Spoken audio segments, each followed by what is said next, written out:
Welcome to Viji's quick kitchen. இன்றைக்கி வீடியோவில் Kerala chicken kurma எப்படி செய்யலாங்கிறத பார்க்கலாம். இதை செய்கிறதுக்கு 1/2 கிலோ சிக்கன் எடுத்துருக்கிறேன்.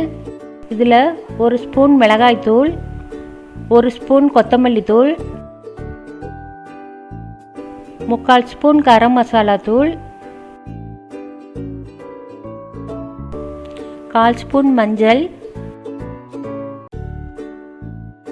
இதோட 1/2 எலுமிச்சைப்பழம் புழிஞ்சு விட்டுக்கிறேன். இது எல்லாம் நல்லா கலந்து விட்டுக்கலாம். இது ஒரு 1/2 மணி நேரம் நல்லா ஊறணும். இதை மூடி நம்ம ஊற வச்சுக்கலாம். அடுத்தது தேவையான பொருளை பார்த்துக்கலாம்.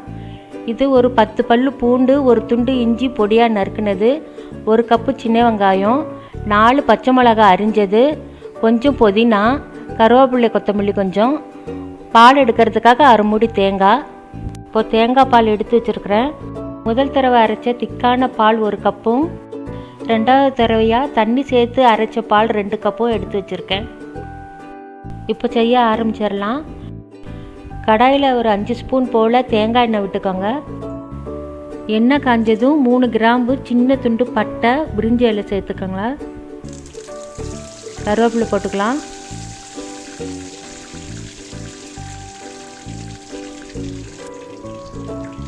பச்சை மிளகாய் சேர்த்துக்கலாம்.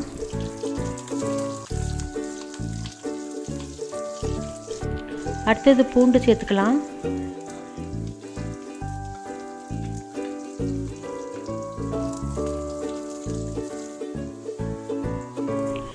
பூண்டு கொஞ்சம் வதங்கினதும் இஞ்சி துண்டை சேர்த்துக்கலாம்.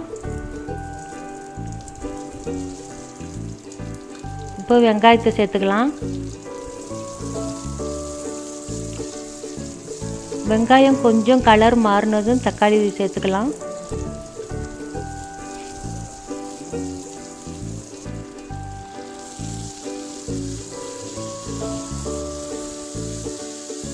நான் தக்காளியை இப்போ சேர்த்துக்கிட்டேன். உங்களுக்கு புளிப்பு கம்மியாக தெரியணும்னா நீங்கள் தேங்காய் பால் சேர்த்ததுக்கப்புறம் கூட சேர்த்துக்கலாம்.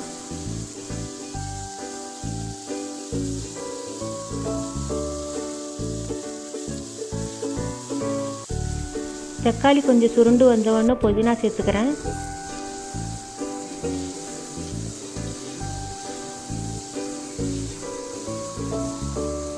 கொத்தமல்லி இலை சேர்த்துக்கிறேன்.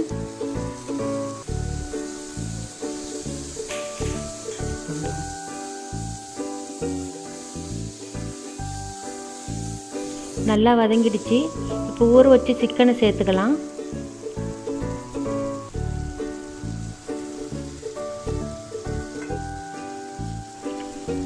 சிக்கன் சேர்த்ததும் ஒரு 5-6 நிமிஷம் நல்லா வதக்கணும்.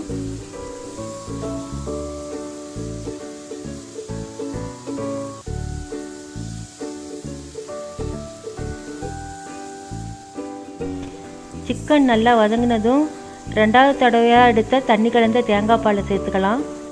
நான் கெட்டி பால் இன்னும் சேர்க்கலை, அது சிக்கன் வெந்ததுக்கப்புறம் சேர்த்துக்கலாம். தேவையான அளவு உப்பு சேர்த்துக்கலாம். சிக்கன் நல்லா வேகட்டும். இப்போ மூடி வச்சிடலாம்.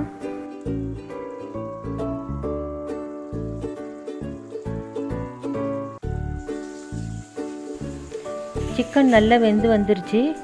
இப்போ நம்ம எடுத்து வச்ச திக்கான பாலை சேர்த்துக்கலாம்.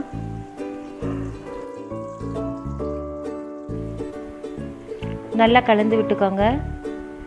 திக்கான பால் சேர்த்தது ரொம்ப நேரம் கொதிக்க விட வேண்டாம். ஒரு 2 நிமிஷம் கொதிச்சா போதும்.